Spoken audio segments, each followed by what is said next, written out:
Welcome to the Chick Launcher networking event on Accelerators, Accelerators. And my name is Julie McMead and I'm co-founder of Chick Launcher. Just some housekeeping before we get started to let you know the flow of tonight's schedule. We're actually going to have the panel discussion first from now until about 7:30.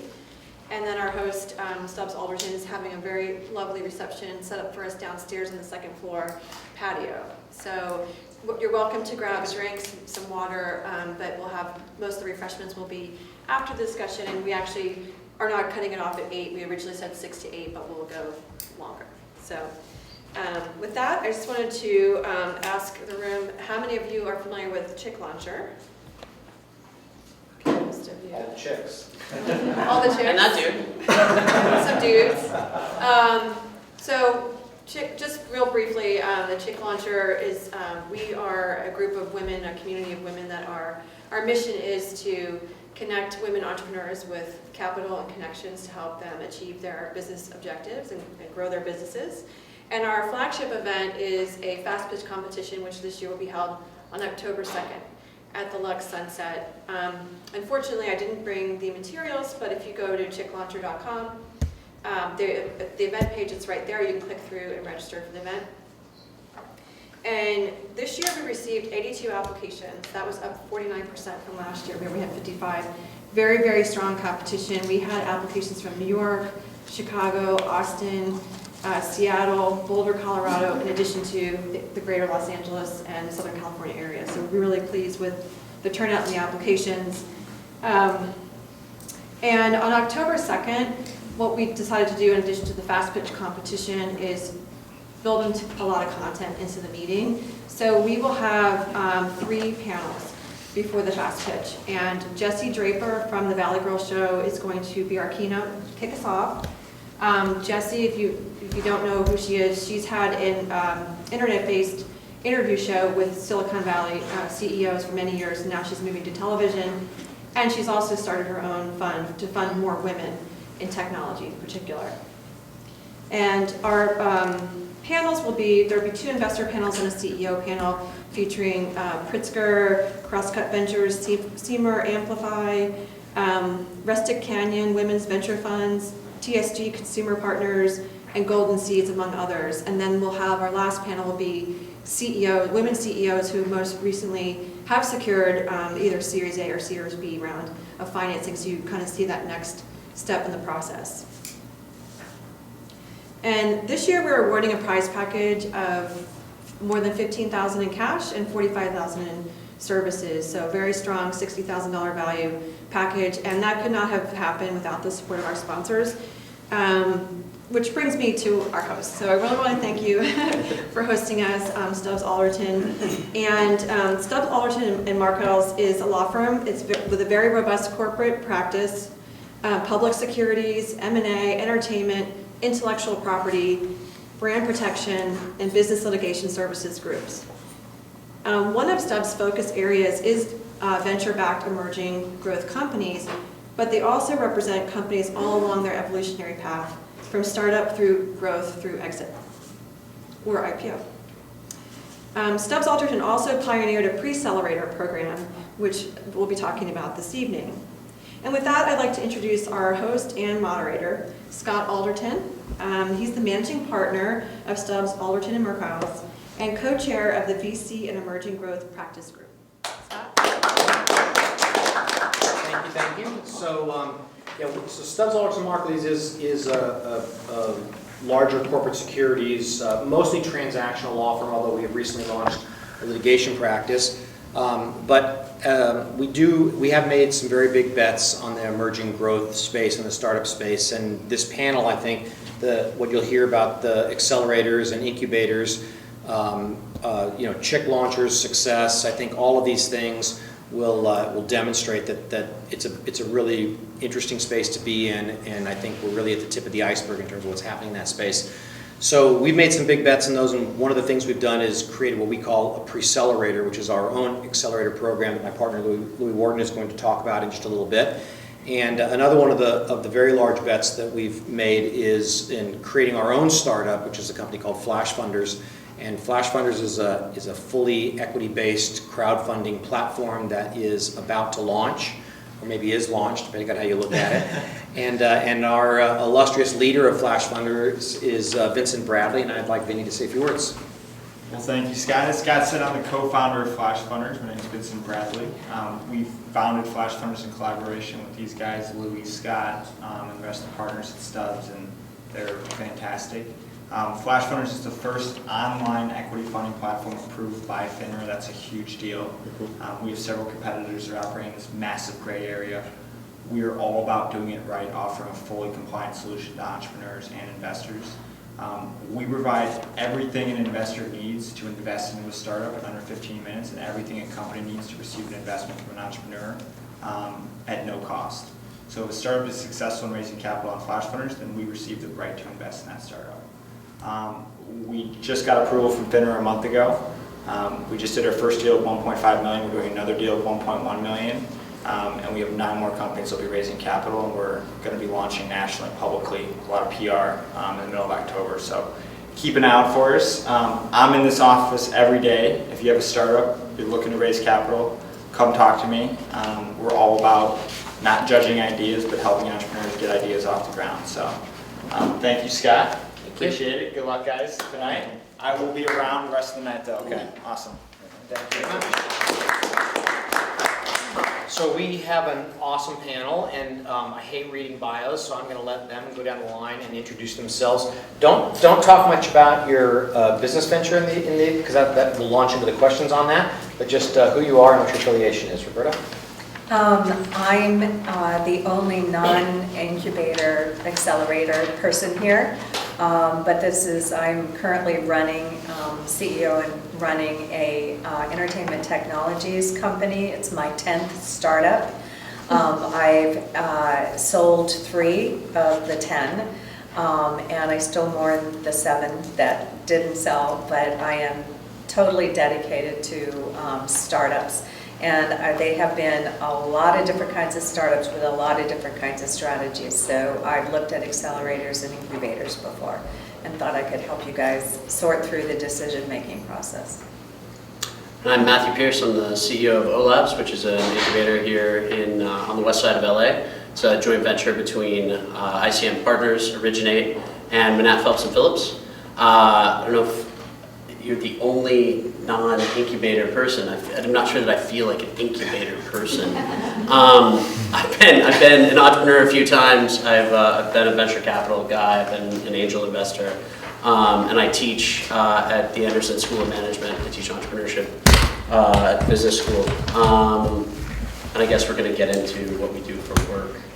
But yeah, I grow blackberries with my wife in Crenshaw. That sounds awesome. It's awesome. My blackberries are great. Hello everyone, my name is Chris Olson. I'm the Director of Operations at Amplify, startup accelerator based in Venice, California. We opened up offices in November of 2011 and been actively investing for the past 3 years. Prior to Amplify, I was consulting and in school more on the product development side and the product design side, so didn't really come in with an investor perspective. Definitely came in on more of the hand-holding side, which we'll talk a little bit more about tonight. Great. Good evening, everyone. My name is Louis Wharton. I'm a partner with Stubbs, Alderton. My practice is a general corporate practice, but it focused on 3 areas. So the first is corporate finance, representing companies essentially in their life cycle. So think of angel, Series A, Series B rounds, all the way through public offerings, follow-on offerings for large companies. The other part of my practice is mergers and acquisitions. We won't get into that tonight. Hopefully you guys will all get to a point where you will have a merger or acquisition transaction, and if you do, come see me. So yes, my significant focus is with, again, corporate finance, working with emerging growth companies through their life cycle, corporate transactions, etc. So I'll be adding the legal perspective on some of the issues that we see vis-a-vis accelerators, incubators, etc. Okay, so now we'll just jump into round 2 of the introductions, and we'll skip you, Roberta. We'll start back with Louis again and come down this way. And why don't you describe our Precelerator and what the essential attributes are and how it's differentiated from others that are in the main category. So about a year and a half ago, almost 2 years ago, we decided that we were going to establish a more significant presence in Santa Monica. We'd been working with companies in this area for quite some time. But we wanted to establish a more significant presence, and we wanted to differentiate ourselves from some of our competitors. And so one of the ways that we thought we could do that was essentially by forming a pre-accelerator. The pre-accelerator is essentially a co-working space for very, very early stage companies where they can come, locate, gain access to our Wi-Fi, gain access to the space, be located in the Santa Monica area. We also provide networking events such as this. We provide mentorship through access to various folks in our networking community. We provide legal services, obviously, because we are the law firm for each company that applies to and is accepted by the pre-accelerator. The big differentiator between us and some of the other local accelerators is the fact that we don't provide any startup or investment capital. So essentially, when you're accepted to the pre-accelerator after you've applied, you'll get access to lots of the other services that you would receive by participating in an accelerator. You simply won't get any investment capital. So what that means is that there's a little less of a focus on you being in our pre-accelerator for a set amount of time. Obviously, we don't want folks that are going to be here for 2 years because we like to make the opportunity available to a variety of entrepreneurs. But what it does mean is that, rather than having a class of 3 months or 6 months, you may have some more leeway to essentially, conduct operations, ramp up, meet investors, gain an investment opportunity, so that you can then leave the pre-accelerator, hopefully to an accelerator or an incubator, or quite frankly, your own office space. So that's the concept for the pre-accelerator. So think of it as an accelerator except no capital, but access to co-working space, access to our network, access to legal services. Great. So Amplify is a startup accelerator. When we got started 3 years ago, the primary goal of Amplify was to be this bridge between the capital that was in LA and the people who wanted that capital, because the two conversations that were going on in a few years back were entrepreneurs saying there wasn't enough resources in LA, whether it's capital or talent, and investors that were in LA saying there's just not enough entrepreneurs working on cool things. I have to go up north to find my ideas. And we said that's not totally the case. There's just not a great bridge. So we wanted to come in and connect those entrepreneurs to those investors. So Amplify wanted to not only be able to provide that framework for that conversation, but we also wanted to invest some money too to show that there was more capital being injected into the LA market.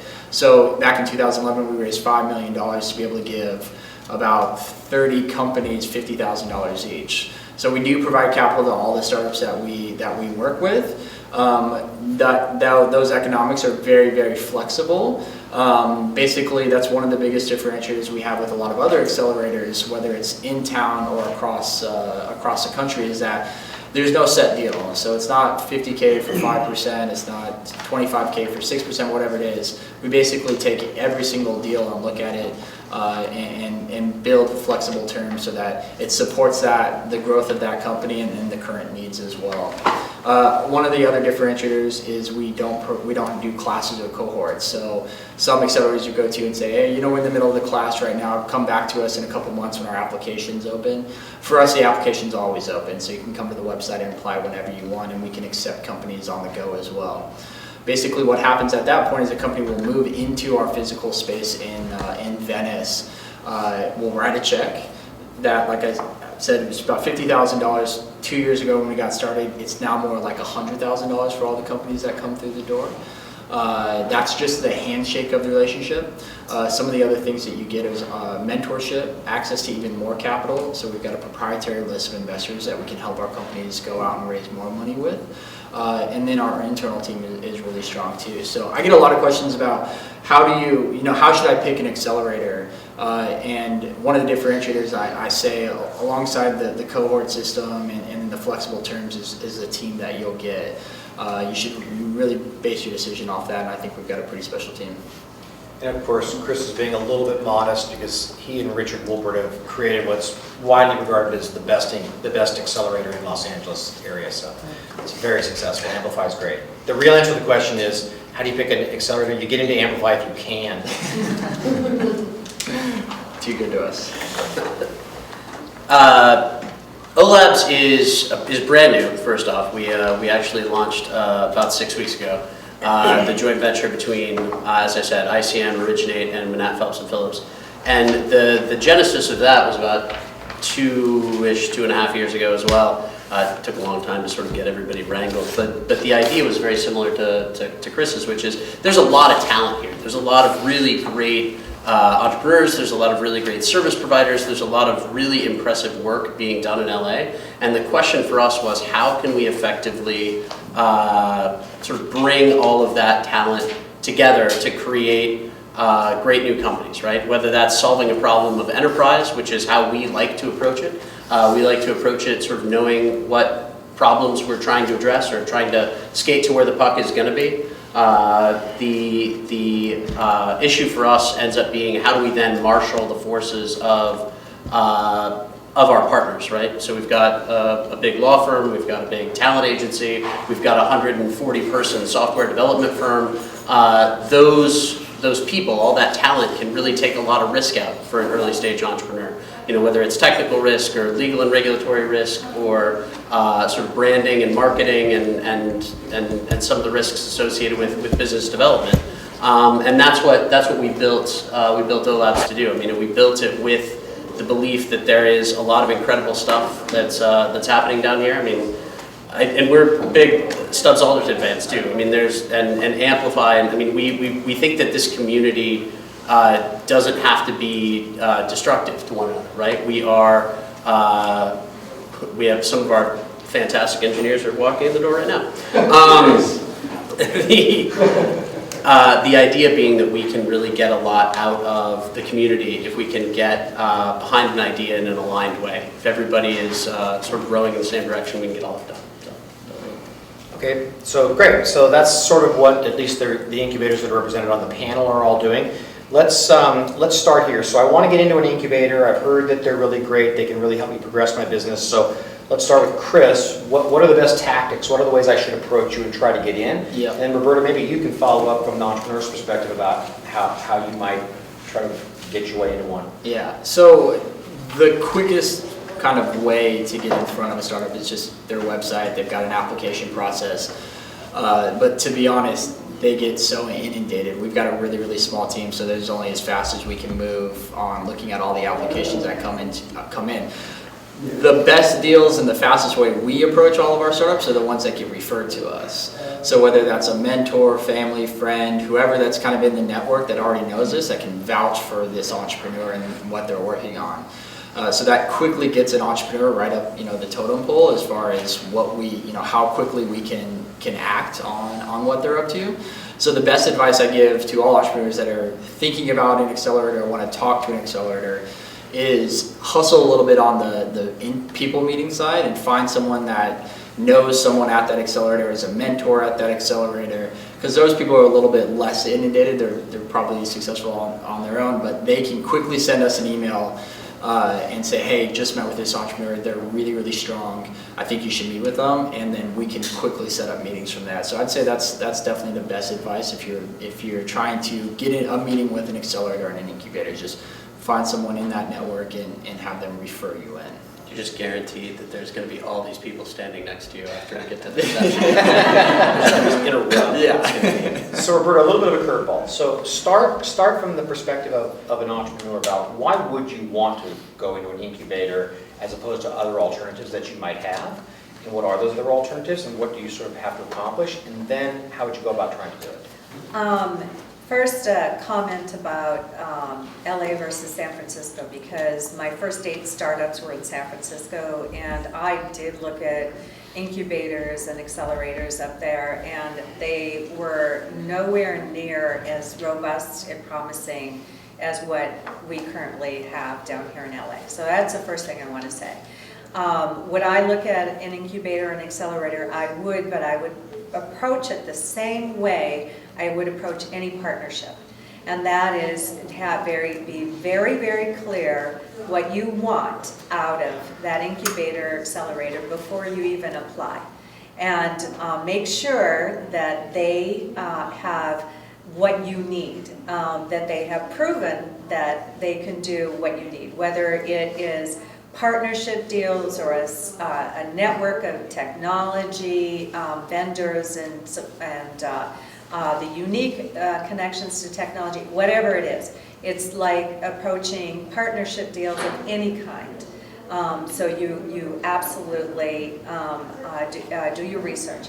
Then the last thing I want to say is there's an advantage we have down here that we didn't have, and I still don't think they have much of up in the Bay Area, and I have a pretty strong opinion of this, so excuse me, but I think that you play your strong hand here, whether you're approaching an incubator or accelerator, or whether you're approaching a partnership of any kind. And that is play to your strengths down here, and that are, I find, are in certain areas, certain functional areas or certain industries. And know when you're going in to approach an incubator or accelerator that you're bringing something really special, and they have what you need. So I think just to quickly piggyback on it, all great advice to be able to understand the expectations out of what you're going to get out of an accelerator. But going back to like how you select the right one, a lot of what we're trying to do is help you understand the things that you don't know or that you don't know to ask for. So a lot of what we'll try to do during the due diligence process or the pitch is try to ask questions about your business that you probably won't know the answer to see how you react. And that's where we can build our value proposition, is helping you understand the things that you just don't know about this business or the building process, the business building process. So being open to, definitely getting an understanding of what that accelerator can give you, but then also during the whole process, are they identifying things about your business that you weren't thinking about or had a different opinion about, and being open to their ideas around those things, because you know what you know, but some of the bigger hurdles are the things that you just don't know what will happen during that business process, building process. Yeah, I mean, it's all good advice. It's not like applying for college. There's no common app to the accelerators. You got to kind of figure out, there's different kinds for different sort of needs. And like for instance, Louis, why don't you contrast a pre-accelerator to Amplify? I mean, they're not even competitors, because Amplify wouldn't look at the kinds of companies we look at it for a pre-accelerator, and the pre-accelerator isn't right for the kind of companies that are ready to go to Amplify. Yeah, so at the pre-accelerator, we see companies at literally the nascent stage of their business sometimes, right? So we have folks coming to us to say, I have this idea for, technology play or platform, et cetera. I need advice with respect to not only forming the entity, but who I should go talk to with respect to different partnerships. So what we'll do is, if we like the idea, if we like the entrepreneur, we typically take on very early stage companies that are going to be venture funded. So if it's I've got the best plumbing business in the world, no offense to plumbing businesses, but that's not necessarily something we're interested in. We're interested in businesses that we think sophisticated investors are likely to take a look at, are likely to say, we think that there's something here, we think this addresses a need in the market, we think it's a large market to be addressed, and we're looking to make an investment in this business. So when we see that type of business, then we get that right about as often as everybody else, quite frankly. But when we see that kind of business, we like to take, it's not really a risk, but we like to assist in the process of getting that business off the ground. So, whereas someone will come into our pre-accelerator to say, I'd like to, participate, I'm very, very early in the process, I haven't even formed my company yet, we'll actually take, that company into consideration. And to the extent that we want to let them into the pre-accelerator, they obviously have to be a firm client. So once that happens, we will form that company, and then we will assist in the growth process. So literally, ensuring that they have all of their corporate documents, organized, assisting in, discussing corporate governance matters, right? How often should your board of directors meet? Who should you have on your board of directors? Does it make sense to get, my mom and dad on the board, and, they want to give me some money, but how should I take that money in, right? So structuring the initial phases of financing. So all of that stuff we handle, and I would assume that when you guys see companies, you see them at a much later stage. Yeah, and it's a good thing that I think we're not working where you guys are working, because in a sense, not that we interrupt the process or anything like that, but as an entrepreneur, you have this vision for the way the world should work, and no one should get in the way of you trying to at least create that from a prototype level or whatever it is. Having a resource like Stubbs help you along the way, make sure that the logistics part doesn't interrupt what you want to see in the world. When you start bringing more institutional investors, they have different priorities, and you shouldn't let those priorities get in the way. So that's why I think we like to see resources like this help entrepreneurs make sure that the logistics and that they can actually get to the point where it's like, okay, I need to start talking about more institutional investors and a little bit more on the, how does this scale from a financing and needs perspective. And just one other point, the Pre-Accelerator is designed to actually complement efforts for later stage, accelerators and incubators, right? So we're not trying to compete with Amplify because we can't. They've got, resources that we don't have. But what we are trying to do is we are trying to, again, facilitate a more efficient process with respect to logistics, curating companies that are more likely to be accepted into an accelerator or a program because they've gone through our pre-accelerators, right? So the idea is to essentially launch them to you guys, and you can take it from there. Thus the pre-accelerator. Exactly. The likely outcome of the pre-accelerators, they might get ready to go to Amplify. And in fact, we've had 3 companies graduate out of the pre-accelerator and join incubators.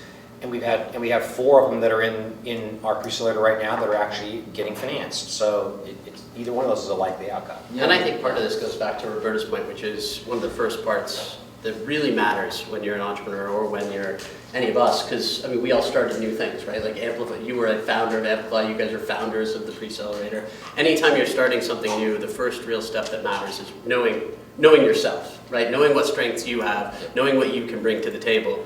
And for you guys, it was establishing this space that was going to be a way for very, very, very early stage companies to sort of level up and get into Amplify. For us, it was a way to marshal some resources and some networks that were pre-existing, but nobody was ever really working together.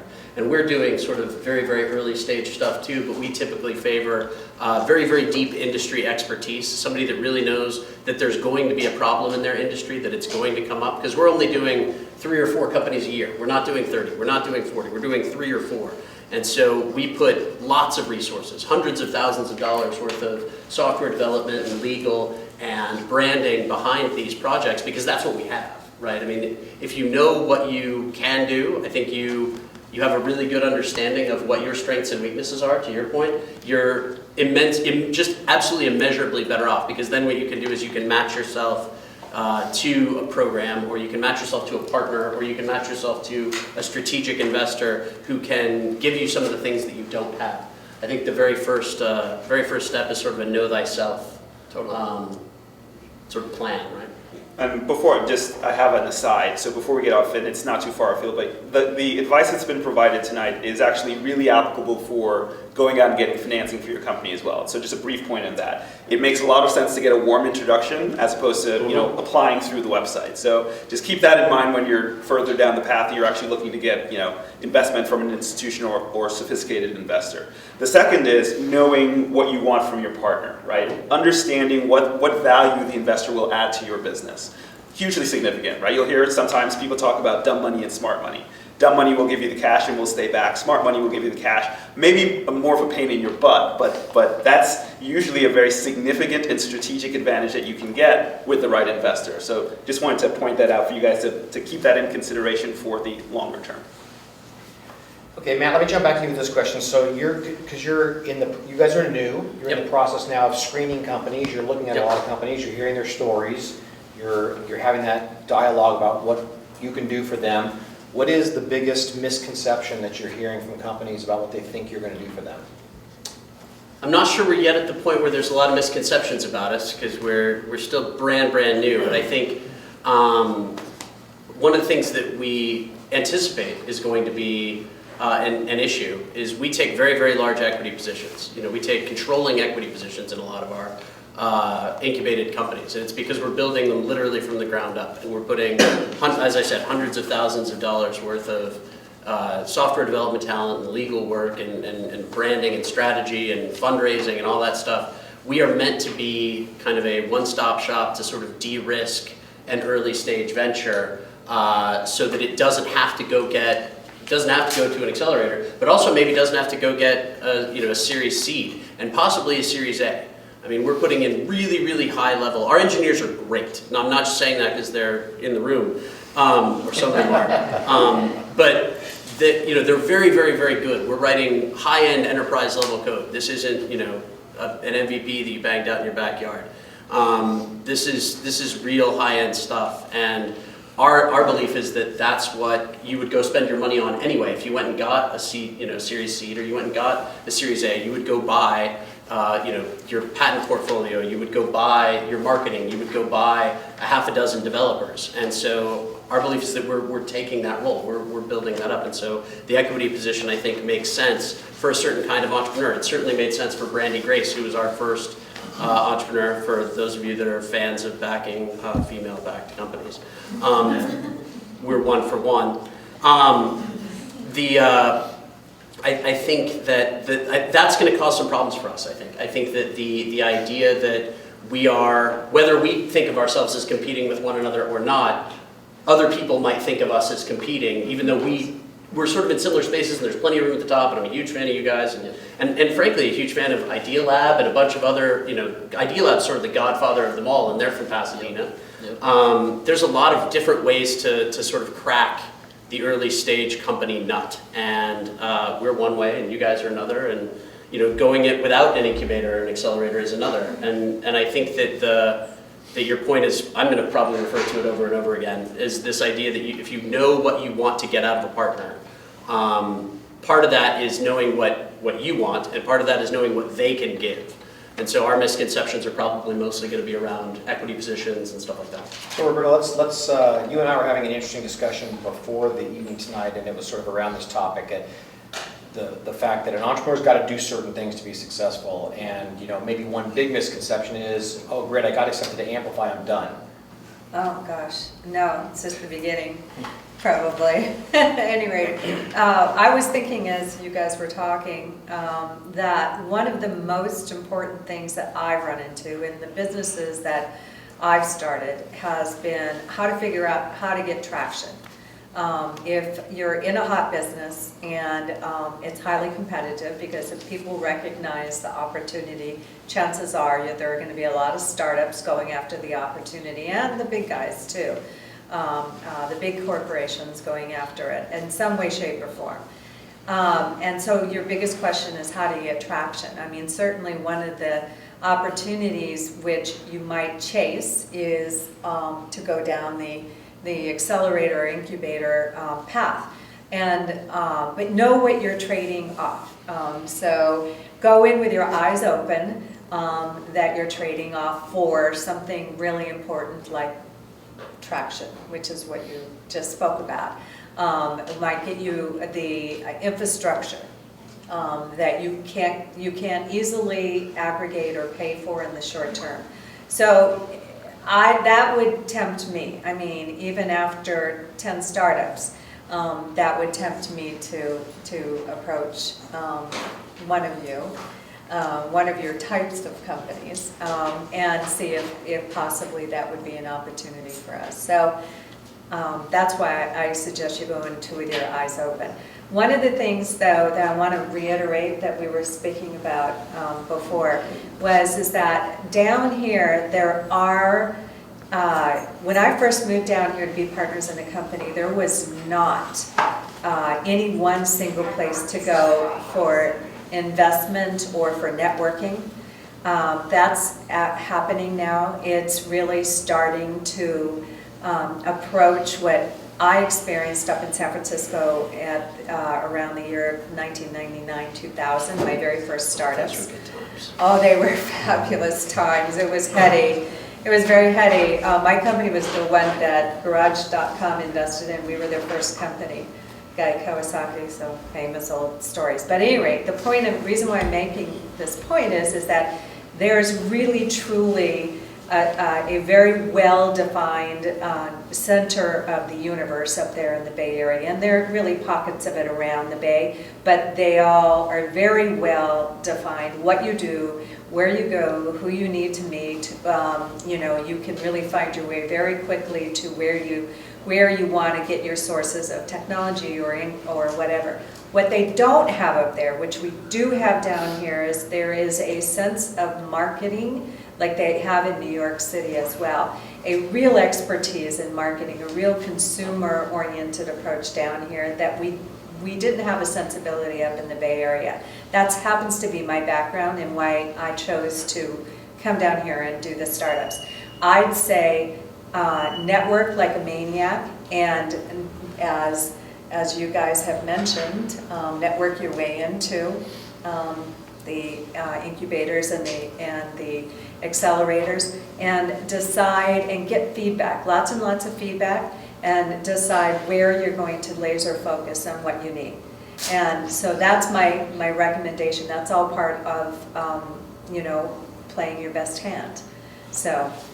Let's contrast Southern California to NorCal a little bit.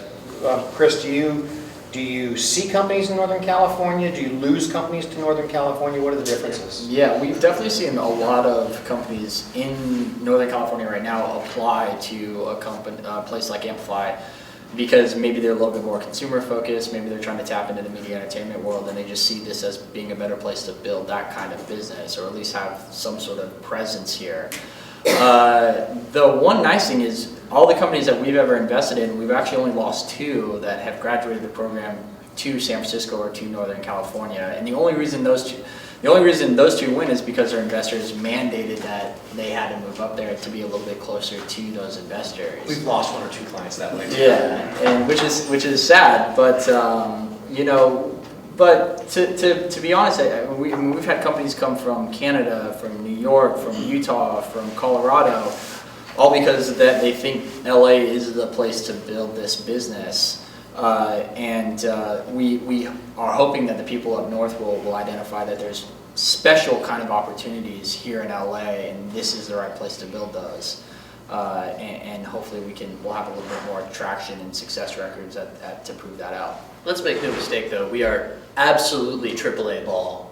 I love the NorCal, SoCal rivalry thing. There is no rivalry. They beat the pants off of us in every measurable way.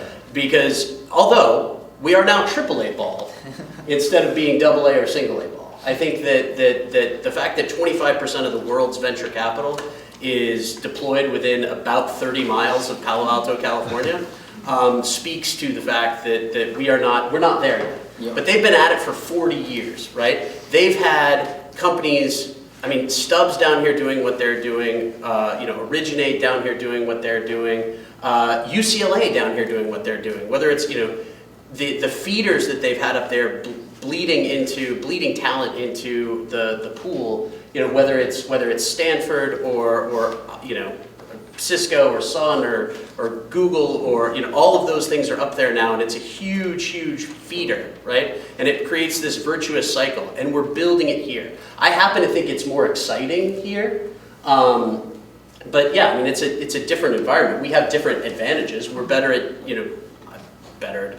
we definitely have more digital media, whether you guys are super psyched about hanging out with entertainment people or not. We're better at digital media. We are better at marketing. We are more consumer focused. There was a stretch there where I think one of the big differentiators was one of the things that LA investors wanted to see was sales, not just eyeballs, which I think is where Northern California is going as well. You talked about traction. What does traction mean? I think it used to mean downloads. I think it used to mean views. I think it used to mean impressions. And now it means how much money's hitting the till. And that's what it should mean. Yep. And I think you're seeing that evolution happen up north, and I think that's a very LA thing, and I think part of that is because the investors in LA didn't make their money in tech. They made their money in real estate or CPG or aerospace, and so they're used to businesses that monetize, right? And I think that was a really nice thing that LA had going for it. I think LA's got a lot of really cool stuff going for it. The other cool thing is that this is the Wild West, man. Like the Mount Rushmore up there is carved, right? Like, oh yeah, it's done. Like they're only adding names at this point. Right here, we got a big mountain, and maybe some people are thinking about getting their names carved on it. Could it be somebody in this room? Maybe, right? That's cool. Like, we're doing a really special, really interesting thing, and being able to draw in all the parts of a community. When Brad Feld talks about what it takes to build an early stage ecosystem, he's not just talking about how many entrepreneurs you need. You need the money, you need the institutions, you need the schools, you need the acquirers, you need people that are willing to support. Yeah, you need lawyers and accountants and all this other stuff.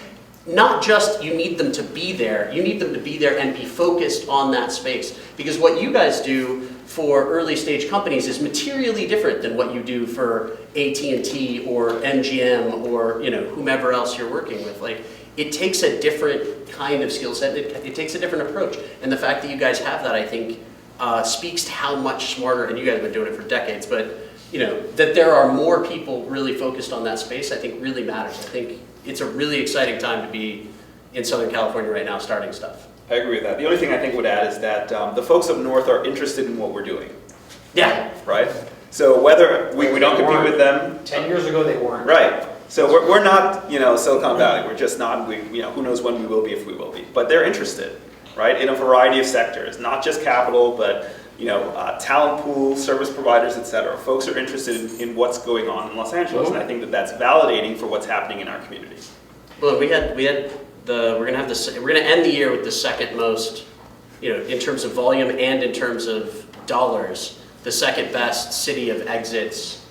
I mean, granted, helped largely by Oculus Rift and Beats and Mucker, all very, very nice wins. And Snapchat ever decides they want to be really rich or extra really rich, we could get them too. But LA's got some really, really exciting. That's a big difference. Is that Northern California has 100 or more anchor tenants that can spin off talent. Totally. And LA is just getting its first couple. And that's a big deal, because when an idea gets generated and it attracts a little bit of money, then the money says, well, let's go get this guy and let's put a team around that idea, and they're off to the races in Southern California or Northern California. We're not doing that yet. Yep. Totally. No, I talk about it. I think to that point, I think one of the things that would really change the LA ecosystem is for there to be a company that exited that made 110 millionaires. Yeah. I think if you had $1 billion exit that generated 110 millionaires, I mean, if Snapchat succeeds, it's going to be like 9 guys become,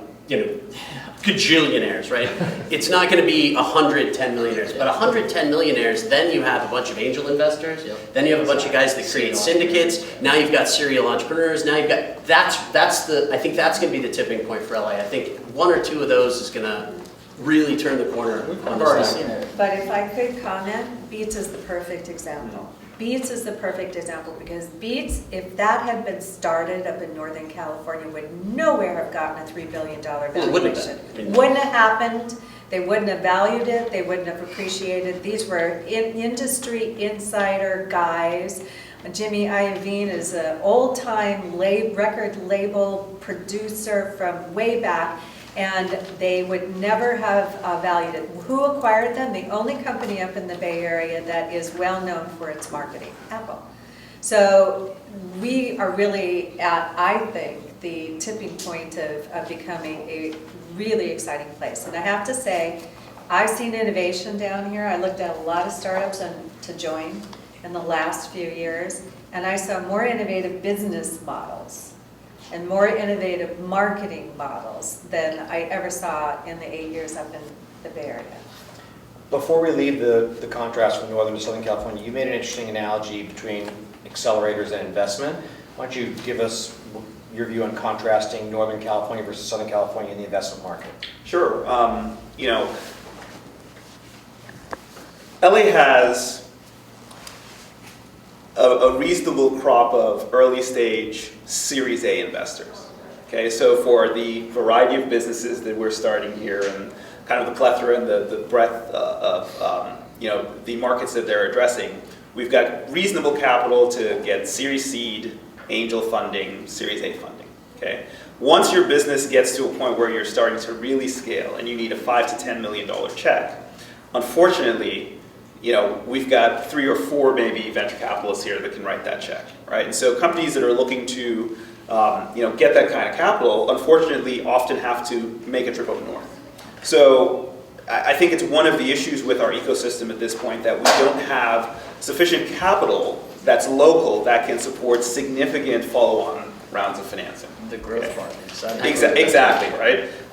So, what we do about that, I think, again, it's more successful companies, it's more experienced entrepreneurs, because that kind of capital is looking to reduce the risk that they make in connection with the investment bet, right? So, to the extent that we have folks who've done it before, right, in markets that are really interesting, in unique ways to address that market, I think that we'll start to see more interest in writing larger checks for LA growth companies. I agree. But before that, I think we have some way to go on that. Yep. I think this matters to you guys too. As you're setting up your company, as you're setting up your ideas with the accelerator, incubator. A lot of you guys are presumably at this event because you're in that sort of stage.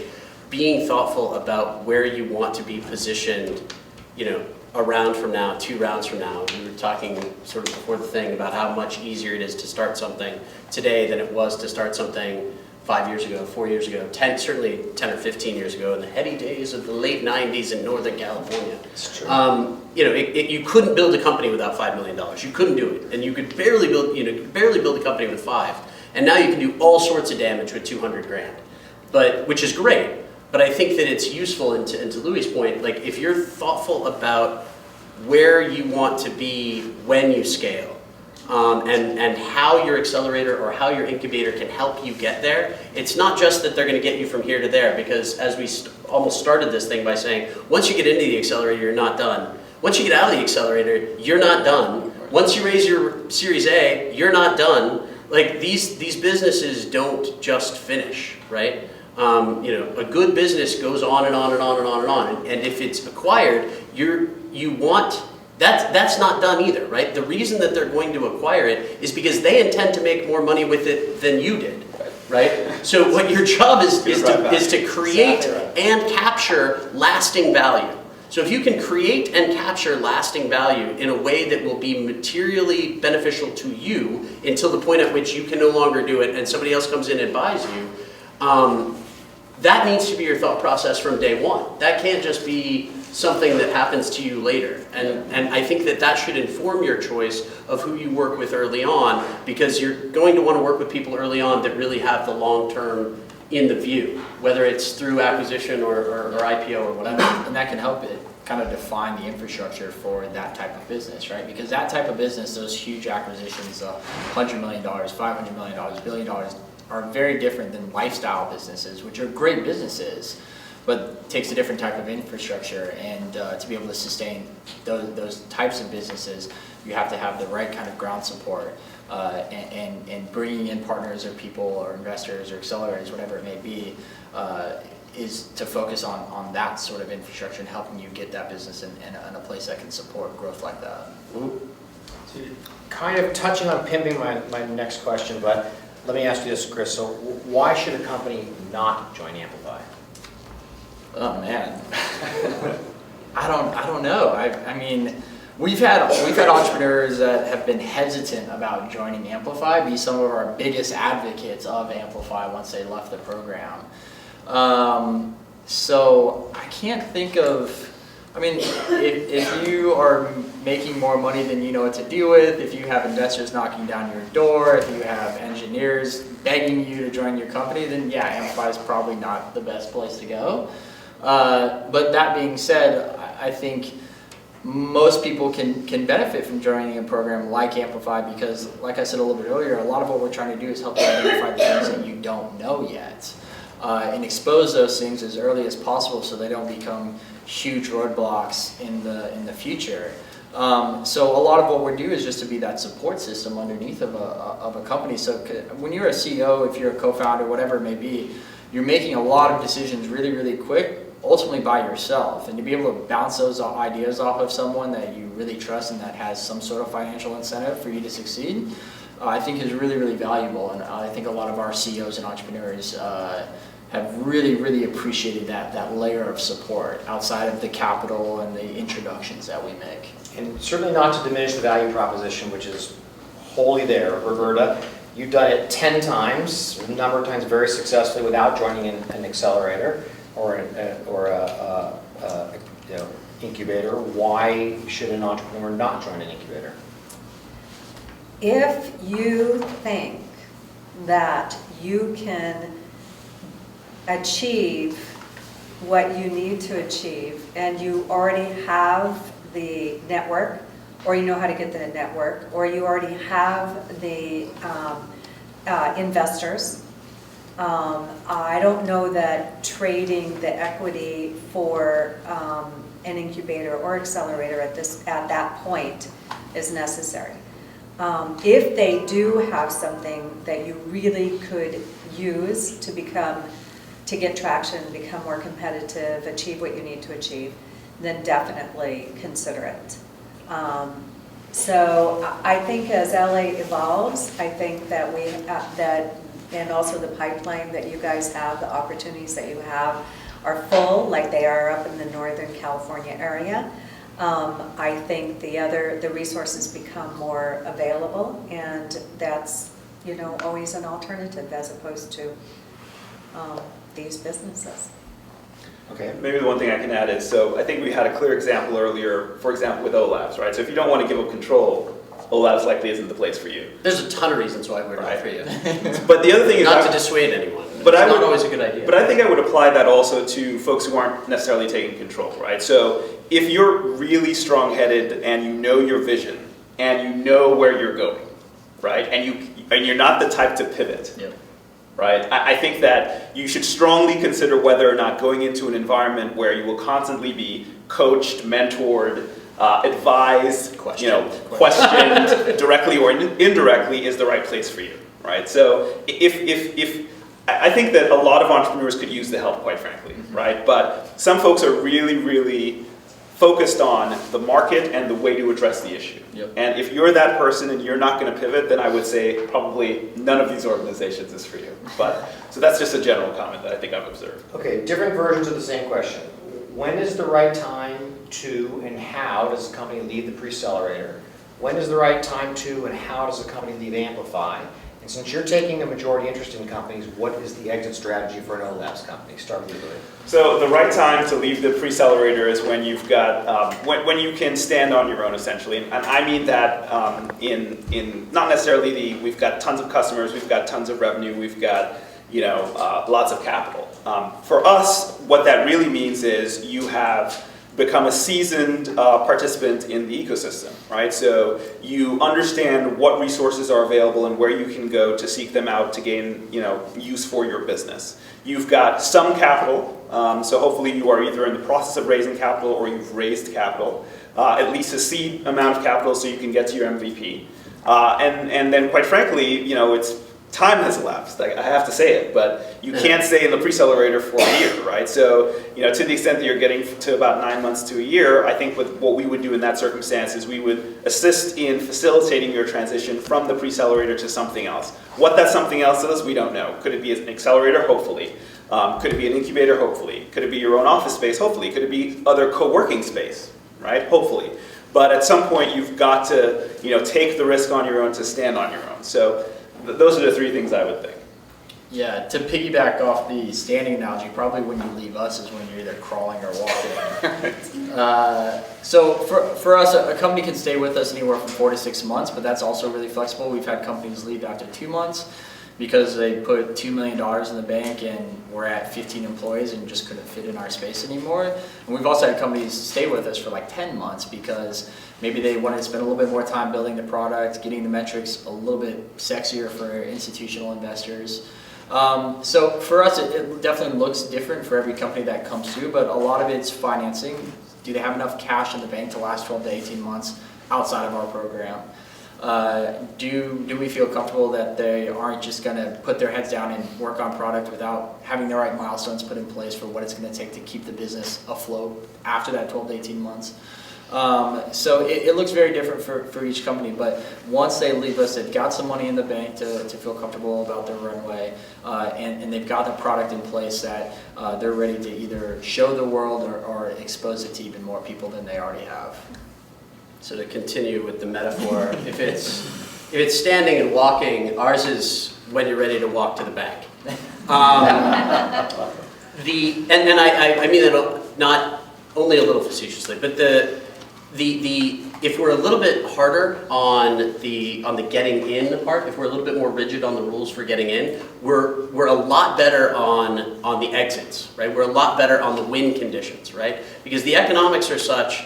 And this is also, I think, a useful thing for you guys to bear in mind. I think a lot of times you come in and I certainly did when I was an entrepreneur. I didn't really consider how much of the conversation should be based on how can I help your company make money? Because everybody that's sitting up here runs a company too, right? And so how do you work into their economics? how do you make sense for the accelerator? How do you make sense for the incubator? And so for us, because of the equity positions that we have, and I'll contrast the two of us. Yep. You are a it's got to be home runs. It's home runs or you're out. Like it's not, like a double is useless to them.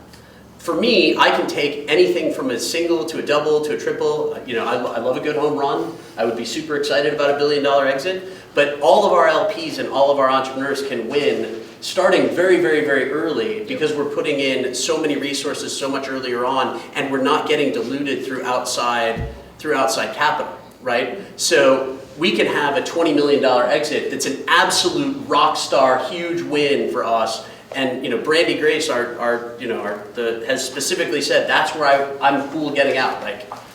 So if we start getting M&A approaching us, we can say yes in a way that it's a little bit harder, you know, for you guys to say yes to a $20 million exit. It's certainly harder than a venture capitalist. And certainly harder than a venture capitalist, right? So one of the nice things about the understanding the economics of who you're working with and understanding what it is that constitutes a win for them is really, really useful. And for us, there's a lot of different kinds of wins for us. So, and we're also staying in it for a whole lot longer. I mean, we're hoping to fold bad hands as fast as we can fold bad hands, just like anybody.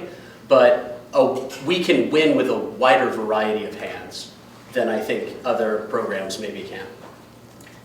Okay, well, we have some really great food and drink downstairs, but I want to leave a little bit of time for question and answers, so let's open it up to that. Anybody have any questions? And just direct it to the panel. Yes? I get that incubators and accelerators are largely interested in high-tech companies, but I've been told that not necessarily. But especially when VC is involved, what kind of chances do a non-tech company have, or like an art company, for instance? And do you have any examples of any that you've seen succeed?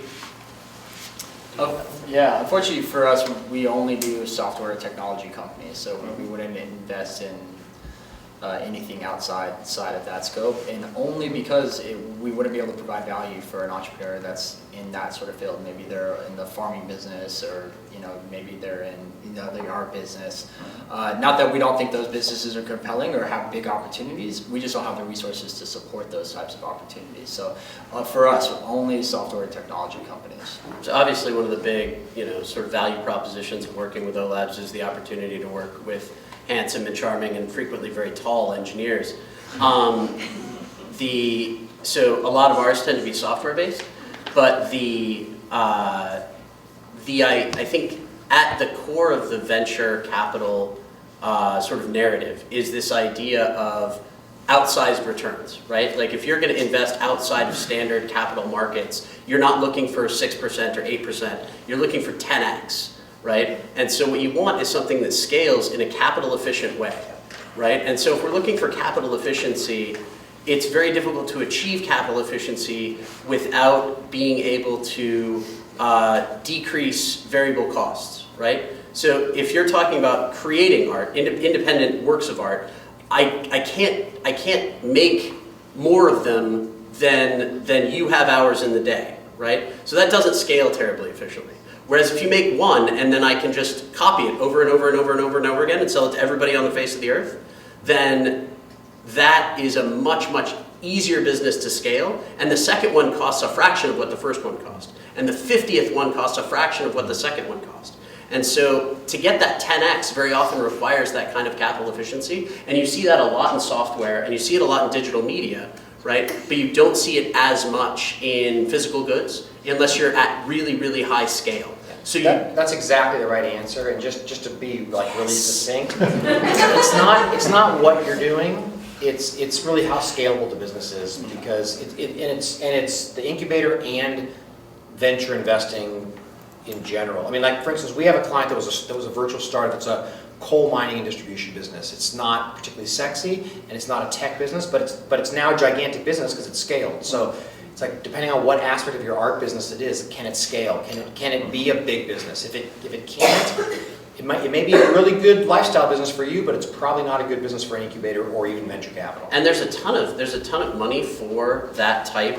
You just have to, again, it's knowing what you are and knowing how to match the capital type, right? Like typically debt is used as a financing tool. You go to the bank and you get a loan, right? Or you get, angel investment, or there's dozens and dozens of ways to do businesses that don't scale in a capital efficient way. It's just not calling Amplify. So you're going to be the only one not talking to you in the reception. So the only thing I would add to that is, so from a capital perspective, yes, I think you have options, and given the Jobs Act and crowdfunding, now you have even more options, right? So Fast Funder. You Flash Funders is an example, but you can access capital and accredited investors that are interested in art and what your business is doing, right? What you don't get from that, though, is obviously the mentorship, the networking, all of the other things that you would get from Accelerators. So it's somewhat of a trade-off between capital and the other advantages that you would get from an accelerator. But to the extent that you've got a business and you're looking to move it forward, and you're having difficulty with institutional investors, may be worth your time to look at a broader funding source, essentially. Two things. Number one, I'm kind of curious to know what kinds of businesses you were involved in. But to the other guys, what I want to know is, can you define technology company? Because we've kind of had this sliding definition of what It's going to get meta up in here. Yeah. Everything from a financial services internet company, which was the very first open system debit cards. It was a American Express Cobalt card for teens and young adults, which became Blue for American Express. That was my first one. To an online educational company. It's always this intersection of consumer or entertainment and technology. That was also my corporate background. And I currently have a social loyalty program for media, for digital media. So music, starting with music. And it's called Fanatic, in case you guys want to check it out. Register, be sure to register. With 2 T's. Yes, 2 T's. Define a technology company, Chris. For me, it's very much a company that can approach any sort of market and get to scale very quickly using either software or some other innovative, whether it's something physical or whether it's something digital, whatever it is, a technology company is just someone that can solve problems really, really, really, really quickly, and that have the ability to scale to millions and millions of people that have that problem. And typically we see those in software, in the IT world, and things like that. Yes. I have a question for Chris for you. So I'm in fashion gamification, and so we actually gamify fashion content, and we launched our fashion game in December. And at this point, I have 7 employees. So the question is that if we do decide to work with Amplify, how the dynamic will work? Like you are walking in with 7 full-time employees, so it's like, how you have your coaching and mentoring, it's just not an entrepreneur, it's a team. Yep. So how that relationship will be sorted out? Yeah, typically the teams that come to us are only about 2 to 3, so 7 would definitely be probably once a company is leaving us. But one, we first want to identify to understand, does it make sense to have all of them in the building? Because some of them it might not be, especially if they're engineers, sometimes it gets a little noisy, it's a big studio, so sometimes they kind of like a secluded area. But basically we try to, and this is what we do during the due diligence, is what is everyone bringing to the table? And how can we put resources to help them do their job better, or help them understand what they need to know about doing their job better? And a lot of that just happens during the due diligence, and when we're first meeting a company is, tell us about who's on the team, what are they doing day to day, what are they bringing to the table, and do we have resources we can deploy that can make them better at their job? And then once they're in the building, we'll continue to try to, in real time, deploy those resources and identify more resources that can be put into that process and helping them that make the business a lot stronger. Got it. Any other questions? Yes, here.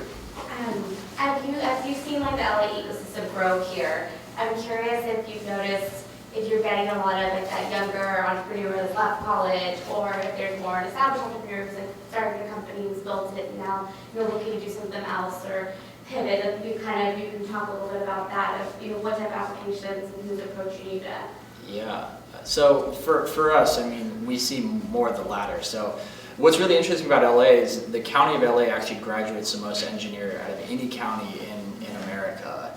So you would think that if that's the case, then we'd see just a lot of people fresh out of college being like, I want to start my own company, I want to build my own business. And we're seeing some of that, but not as much as we're seeing people that have been in a corporate job for like 3 to 5 years and have identified a problem in that world, whether it's a media world, whether it's a financial technology world, whatever it is, and basically said, I want to leave that job. I have so much domain expertise that I think I can innovate around what that, where they're coming from. And then also serial entrepreneurs, basically people that are coming to do this the second, third time around. I think the reason that they may choose LA is because definitely the ecosystem's getting better, but the lifestyle is also a little bit better than up north. It's warmer. It's a lot warmer. So it definitely, I'd say, tends more the people that have that 3 to 5 years of experience out of college, have kind of worked in that corporate environment, but have just not really enjoyed it and identified problems that they could address with technology. So I think you're seeing it everywhere. I mean, I think you're seeing the growth of entrepreneurship as a viable career opportunity. I mean, seeing people on the cover, seeing 25-year-olds wearing hoodies on the cover of Forbes and Fast Company has made it much easier for a 21-year-old just graduated from college to tell that they're, to call home and say, Mom, don't worry. I'm not going to work, but, right, like that's a viable thing that you can do now in a way that it was not a viable thing that you could do in 1985, right? And so you are seeing that change. I mean, and I teach at UCLA and I now teach the MBAs, but I've taught the undergrads, and you're seeing, I mean, we put up any class at all about entrepreneurship and it's oversubscribed, right? Super passionate. But what I would recommend, and certainly for us, and I think for you guys as well, I think that using that passion, getting really, really excited, and going out and joining someone else's team, or going out and doing some work and finding the holes in an existing business or a business that you can bring some sophistication to, I think is invaluable. I mean, not to dismiss how valuable it could be for, a 22-year-old to figure out how to get to a better bar on a Saturday night, but I literally get that pitch like 19 times a day, right? And this actually also, for a moment, speaks to the gender gap that I think is part of the core of this conversation in particular. I cannot possibly tell you how common the 5 or 6 most common pitches are from 24-year-old white dudes, right? Like, it is insufferable how many, dating apps and I want to get to a bar more effectively. I want to drink faster. Like Airbnb for monkeys. It's terrible. Like, we need different perspectives, and one of the ways that you can bring a different perspective is to be a different kind of person, which I think is awesome for this room. But another way that you can bring a different perspective is to have a lot of industry expertise and to really know where you can unlock value. I mean, what Versus is very much born out of somebody that really knew her stuff in gaming and really had problems with independent games monetizing, right? That's somebody that really knew what she was talking about. And we've got a fintech play right now that's by a guy that has been in the industry for 40 years and really is concerned about the regulatory environment. It's going to take some legal work. And it's these people that really understand who they are and really understand what the problems that they're trying to address are, whether they're 22 or 50. Yeah, I think just one quick point. I think one of the points you made that's in all of that that's really, really good is get some experience doing something before you go out and be an entrepreneur on your own, because it's like Stevens at USC is doing great entrepreneurial stuff. Anderson's doing great entrepreneurial stuff. One of my sons is in the Grazia Dio program at Pepperdine, and they are totally focused on entrepreneurial stuff. And there's no doubt in my mind that he will be an entrepreneur and start many companies. But when you got your driver's license, you didn't know how to drive. You had to get behind a car and drive. So just because you get your MBA doesn't mean you know how to run a business. Go work for somebody and understand some perspective, and then go start a business. You had a question. Yeah, I really found a lot of value in what you were saying about understanding the difference in the home runs for each of your stages, and it really kind of clarified what it means to go from, let's say, the pre-accelerator to something at your stage. Can you maybe talk about the due diligence process at each of your levels and what's different? Maybe an instance where someone passed that process and seemed to be kind of close to the mean of what you're looking for, but then turned out to be more of an outlier that wasn't as successful. You're probably more intimately involved with the diligence process, but I'll provide feedback with respect to kind of what I think. Our diligence process is pretty simple because we're so early stage. So what we're basically looking at, and you can go on our website at stubbsalderton.com and you can see, click on the pre-accelerator and there's an application and you can see the criteria. But we're really looking for, the quality of the idea, because there isn't really much in terms of traction or progress or where you are, because we're looking for virtual ideas, but it's the quality of the idea. To Matthew's point, which I think was also a really good one, I get pitched all the time, we're going to be the Twitter for lawyers. Well, no, you're not, because Twitter's the Twitter for lawyers. Well, we're going to be the Pinterest for fashion designers. Well, no, you're not, because Pinterest is the Pinterest for fashion designers. We're going to be the Uber for... Yeah, it's like stop, create your own idea. Don't be a Me Too idea back on the back of some other idea. So that's what it is for us. The diligence process for us is how good is the idea? What is the nature of the problem you're trying to solve? And is it a big problem? And how big is the market and can the business scale? And are we convinced that the team can actually do all of those things? But not so much for the pre-accelerator. I mean, you're going to need a team to do it, but usually we're talking to the guy or the girl with the idea. And so we want to know that they understand that they need a team, but they're not typically coming to us with the team. To me, it's, are you communicating the idea, sufficiently well for us to understand it and get the concept, right? So. For us, we're huge believers in the team. Love the idea, but you're investing in people for us. So I think, we're big believers in the team. The other thing that I think is really important for where we are, because we can extract value at so many different exit points, is knowing who we're going to sell it to. And not just guessing, like, we're going to sell it to women ages 12 to 60, right? Like, that's not good enough. Like, I'm going to sell it to, Aaron Garmays at Warner Brothers, the head of, M&A, who does this space and this space alone. Like, really having a precise sense of who we're going to sell it to ahead of time is a really important part of the due diligence process for us, or at least having a very good sense of who that person, that group of people is. Yeah, and for us, it's kind of like that, but more for institutional investors. Can we get VCs a part of this, smart VCs a part of this this company? And so basically, like, if you're an e-commerce company right now, the climate for venture capital money is really, really, really tight and tough. So part of the due diligence process for us is looking at a company and trying to identify certain venture capitalists in the future that would like a business like this and be able to invest. And when he says that, he doesn't mean venture capitalist as though they are one big amorphous or homogenous block, right? Like, what you mean is, Paul would love this. Okay, maybe one last question. Yes. A lot of the accelerators, incubators want a tech person. So what if you know technologically what you're trying to do, you're not the tech person, you have deep industry expertise. And part of not being able to